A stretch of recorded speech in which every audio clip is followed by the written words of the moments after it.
Welcome back. Last month, the county held their annual rodeo and cowboy palooza known as Country Fest. The event is held at the Equestrian Center at Tropical Park, and the man whose name is plastered on many of the signs taking credit for the event is County Commission Chairman Anthony Rodriguez. The A3 Foundation was created as a nonprofit organization in 2023 to oversee Country Fest. After A3 was created, millions of dollars were allocated to A3 from both the county and the state. But then questions started to surface about how A3 was spending their money. CBS News Miami has confirmed from multiple sources that the Miami-Dade State Attorney's Office is conducting an investigation of A3. They have issued subpoenas and are interviewing witnesses. No charges have been filed, and those involved with A3 deny any wrongdoing. We will have more on A3 and the investigation in the coming weeks. But back in August, County Mayor Danielle Levine Cava said A3 would undergo an audit. A few weeks ago, I asked for an update. I think it was back in August that you called for an audit of A3. Has that audit been ever completed? So as we did our internal review, and we've changed some of our procedures in response to how that occurred. And the more complete audit is being conducted by the Clerk and Comptroller's office. And when do we expect that audit to be completed? I would suggest that you talk to the clerk. Because you don't have control of that. Correct. The Clerk and Comptroller she's referring to is Juan Fernandez-Barquin, who was first appointed to that position by Governor Ron DeSantis in 2023 and was formally elected in 2024. I spoke to him recently, but before we turned to A3, we spoke about his plans for the clerk's office and how he wants to provide, and these are his words, full and radical transparency when it comes to how county tax dollars are being spent. Well, first, I just want to clarify for the viewers, I'm clerk of the court, right? So I'm the administrative arm for the judges, but I'm also the comptroller for the county. So I have several county duties. And as comptroller, I'm the county auditor, county investor, accountant for the Board of County Commissioners, and the custodian of funds. So on the court side, I've focused on efficiency and making things easier for the general public to access our offices. I've created payment plans for traffic tickets. I've extended hours in several of our branch courthouses in order to make it easier for individuals to come in person.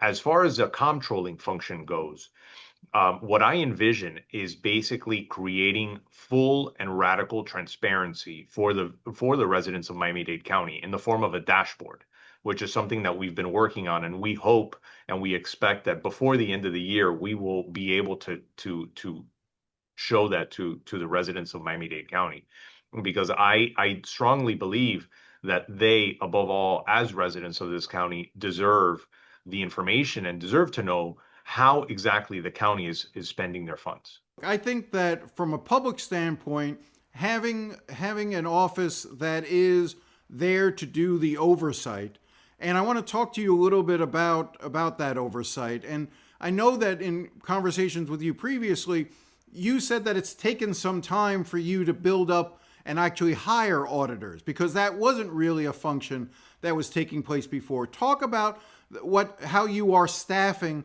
to be able to do that important work of oversight and providing checks and balances to how the county is spending its money. We're still in the process of building out that auditing department, but in order to continue the services of auditing the county and different departments, and specifically CBOs, community-based organizations, and even the payroll, we are relying on external auditors to do the work. But I would like to ask you about a specific area that has been in the news. I know that back in August of last year, there were a number of issues raised with the A3 Foundation, which was created to support, the rodeo and Tropical Park and the Equestrian Center there. And there have been some serious questions being raised. When I interviewed the mayor recently, because she said that they did some internal review, they were planning on doing a review of that. She pivoted and said that the actual audit was being conducted by your agency. Where does that stand? Where does the audit of A3 stand right now? Jim, that's a great question. So when it came to A3, the mayor's office was hyper-focused on A3. But when that came up to my attention, my immediate concern was not just A3, but all community-based organizations. So we've initiated an audit that's still ongoing right now of not just A3, but several CBOs, up to 15 different community-based organizations, to take a look at the safeguards, their internal processing, documentation, and what exactly, and making sure that the money that was allocated to them was being used and is being used in a lawful manner. So to answer your question, it's still ongoing. And once that is finalized, I'll be happy to do an update with you. But that is, I mean, it has been a long time. Like, these issues were first raised back in August of last year. We're now some 8 months or more later. Why the delay? Well, to be honest with you, I have severe staffing issues. The county, at post Amendment 10 and post the migration of the finance department and the auditing department to my office, I was simply just allocated the full-time employee positions. I wasn't given actual human beings. They kept those individuals and they reassigned them in the county. So I've had to staff up from zero this auditing office. And in addition to that, we're relying on external auditors to help us out on these different. But I guess I also want to push back on the notion that you are in the process of editing or auditing some 15 CBOs and A3 as part of that. When you have a situation, though, where the public is being shown have some serious questions about a particular organization, A3, does it not make sense for your team, even with their limited resources, to dive into that specific organization? I think that you're right. There is a broader question to be asked about CBOs, but why not focus as well on A3 in the short term to be able to provide the public and the taxpayers that, as you phrase it, full and radical transparency on an organization that has come under fire, that we understand is under some level of criminal investigation because of subpoenas that are going out from the state attorney's office and others? Why not shine light on that specific organization first and then do the broader report about 15 CBOs later? Well, I believe in a rigorous investigation, and I think it would be unfair to subject them to a rigorous investigation without subjecting everybody else to one. So that is something that I want to treat everyone equally. I believe in treating everyone equally. In addition to that, I believe everyone should be held to the same standard, and I want to hold all CBOs to the same standard. So not just rigorously investigating A3, but I want to rigorously investigate those 15 CBOs that we're taking a look at. But those 15 CBOs haven't been in the news, haven't had allegations against them, to my understanding, don't have subpoenas being issued about their organizations. There certainly may be legitimate questions about them, but when you have something, if you want to sort of get the public to buy into the idea that there is full transparency, that the tax dollars that you're responsible for are being properly used, wouldn't it make sense to hone in on that? And have you been working with the investigators at the state attorney's office on this? We have not been working with investigators at the state attorney's office. I am, from my understanding, there is a separate investigation going on with that.